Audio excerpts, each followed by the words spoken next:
Every single Python program ever written, from simple calculators to Netflix recommendation engines, is built from just a handful of building blocks called statements. If you've ever stared at Python code and wondered why some lines work and others throw errors, this video is going to change everything for you. By the end of this video, you'll understand exactly what statements are, how Python reads and executes them, how to write clean multi-line code, how to work with different types of statements, and how assignment really works under the hood. Let's get into it. Section 1. What is a statement? Here's a simple way to think about it. A statement is a complete instruction you give to Python. It's one full thought that Python can actually do something with. When you type something like x equals 5, that's a statement. When you type print hello world, that's a statement. Think of Python as a very literal assistant. You give it one instruction at a time, and it carries out each one in order from top to bottom. Now here's where it gets interesting. Not everything you type is a statement. For example, 5 plus 3 all by itself. Python can evaluate that, but nothing actually happens. There's no action. A statement has to do something. It either assigns a value, calls a function, makes a decision, or repeats an action. The key idea is this: statements are the executable units of a Python program. Remove all the statements and you have nothing. They are literally everything. Now you might be wondering, okay, but are all statements the same? The answer is no, and that's what we'll dig into next. Section 2. Expression statements. The most common type of statement you'll write is called an expression statement. And this is where a lot of beginners get confused, because expressions and statements sound almost the same. Here's the difference. An expression is something Python can evaluate to get a value. A statement is an instruction Python executes. An expression statement is when you use an expression as a standalone instruction, usually because it has a side effect. The most classic example is print. When you write print open parentheses, hello close parentheses, you're calling a function. That function call is an expression, but using it as a line on its own makes it a statement, because something actually happens. Text appears on screen. Another great example is calling a method on a list. If you have a list called myList and you call myList.append and pass in the number 10, that's an expression statement. The append method modifies the list. That's the side effect. Here's the thing beginners don't always realize. Python lets you write an expression all by itself, like just typing 5 plus 3 on a line. It won't crash. But nothing useful happens either.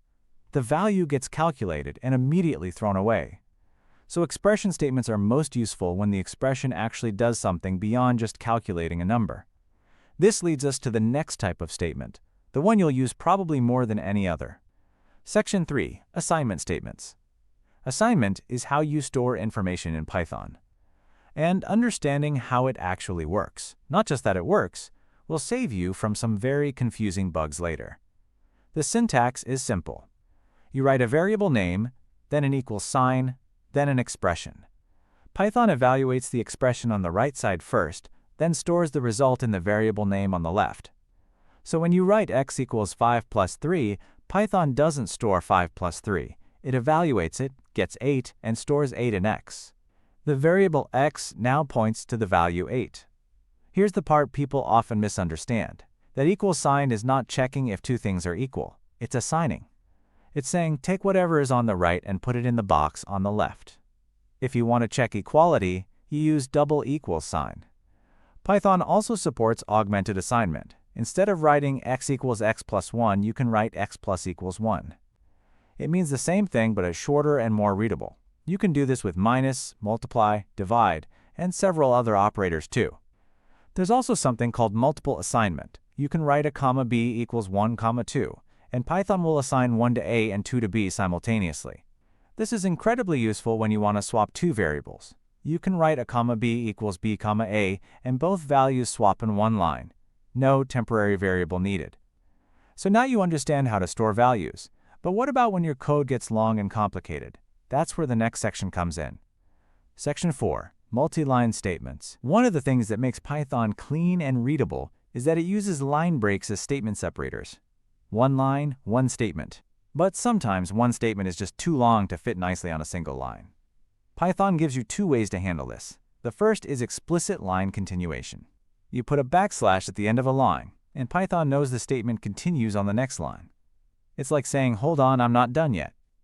The second way is implicit line continuation. This one's more elegant. If you're inside parentheses, square brackets, or curly braces, Python automatically knows you haven't finished the statement yet. So you can break the line anywhere inside those brackets, and Python won't complain. This is really common when you're writing long function calls, defining big lists, or working with dictionaries. Developers use implicit continuation all the time because it makes code dramatically easier to read. You can also put multiple statements on one line by separating them with a semicolon. Python allows this, but most style guides recommend against it unless you have a specific reason. Clean code is readable code, and stacking statements on one line usually makes things harder to follow. Speaking of clean code, there's one more thing you need to understand about how Python organizes statements. Section 5. Simple versus compound statements. Statements in Python fall into two big categories: simple and compound. Simple statements are single-line instructions. Everything we've talked about so far, assignment, expression statements, print calls, these are all simple statements. They do one thing and they're done. Compound statements are different. They contain other statements inside them. You probably already know some of these without knowing the technical term. If statements, for loops, while loops, function definitions with def, class definitions, all of these are compound statements.